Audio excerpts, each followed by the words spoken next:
Doctor ortho, अब दर्द भी घुटने टेकेगा। पश्चिमी एशिया एक बार फिर युद्ध की आग में झुलसने के कगार पर खड़ा है। ईरान और इजराइल के बीच तनाव अब सीधे सैन्य टकराव में बदल चुका है। शुक्रवार सुबह इजराइल ने ईरान के परमाणु और सैन्य ठिकानों को निशाना बनाते हुए ऑपरेशन राइजिंग लायन के तहत बड़ा हमला किया। इसके जवाब में ईरान ने भी 100 से ज्यादा ड्रोन दागे। इस पूरी स्थिति पर भारत ने गहरी चिंता जताई है और दोनों देशों को संयम बरतने की अपील की है। भारतीय विदेश मंत्रालय ने शुक्रवार को एक आधिकारिक बयान जारी किया और बयान में कहा गया है कि हम ईरान और इजराइल के बीच हालिया घटनाक्रम को लेकर बेहद चिंतित हैं। परमाणु ठिकानों पर हमले की रिपोर्ट और क्षेत्र में बिगड़ते हालातों पर भारत लगातार नजर बनाए हुए है। विदेश मंत्रालय ने दोनों देशों से आग्रह किया है कि वे कोई भी ऐसा कदम ना उठाए जिससे तनाव और बढ़े। भारत ने साफ कहा है कि वर्तमान स्थिति को और भड़काने की बजाय कूटनीतिक और बातचीत के जरिए समाधान निकालने की आवश्यकता है। बयान में यह भी कहा गया है कि भारत के ईरान और इजराइल दोनों देशों के साथ अच्छे संबंध हैं और वह शांति बहाली में हर संभव सहयोग देने के लिए पूरी तरीके से तैयार है। इसके साथ ही दोनों देशों में रह रहे भारतीय नागरिकों को सतर्क रहने और स्थानीय सुरक्षा सलाह का पालन करने की हिदायत दी गई है। तनाव की शुरुआत उस समय हुई जब इजराइल ने शुक्रवार तड़के ईरान पर एक बड़ा हमला कर दिया। रिपोर्ट के अनुसार यह हमला ईरान के परमाणु और सैन्य ठिकानों को निशाना बनाकर किया गया। इजरायली वायुसेना ने इस ऑपरेशन को राइजिंग लायन नाम दिया है। इस हमले में ईरान को भारी नुकसान हुआ है। ईरान के शीर्ष सैन्य अधिकारी जैसे कि IRGC यानी कि chief of staff general Hussain सलामी, सशस्त्र बलों के चीफ और इसी के साथ साथ जनरल गोलाम अली रशीद की मौत की खबरें सामने आई है।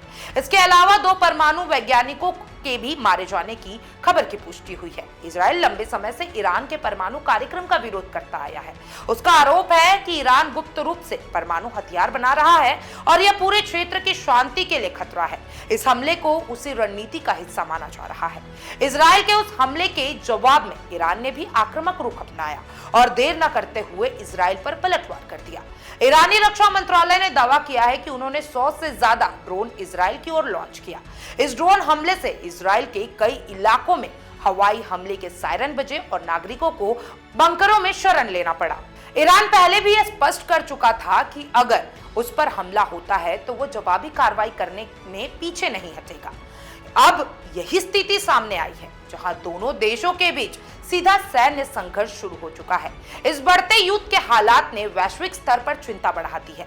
पश्चिमी एशिया की संवेदनशील भौगोलिक स्थिति को देखते हुए यहाँ किसी भी प्रकार की युद्ध पूरी दुनिया को प्रभावित कर सकता है। खासकर ऊर्जा आपूर्ति, तेल कीमतों और क्षेत्रीय स्थिरता पर इसका गहरा असर पड़ सकता है।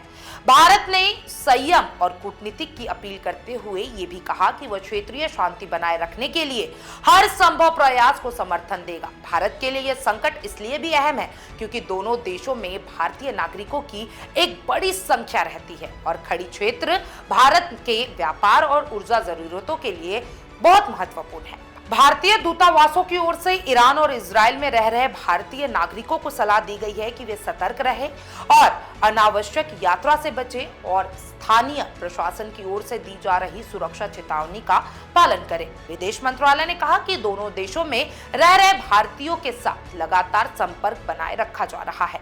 ईरान और इजराइल के बीच इस सैन्य संघर्ष ने मध्य पूर्व को एक बार फिर युद्ध के महाने पर ला खड़ा किया है। भारत समेत दुनिया के तमाम देश हालात पर नजर बनाए हुए हैं। फिलहाल सभी की निगाहें इस पर टिकी है कि क्या यह टकराव और बढ़ेगा या बातचीत की संभावना नजर आ रही है। भारत की भूमिका शांति के पक्षधर देश के रूप में एक बार फिर सामने आई है, जो संयम और संवाद के जरिए हल तलाशने की पुरजोर वकालत कर रहा है। आप क्या सोचते हैं दोनों युद्ध के बारे में? कमेंट बॉक्स में जरूर बताइएगा और तमाम ऐसे अपडेट्स के लिए चैनल फॉर न्यूज इंडिया के साथ बने रहें।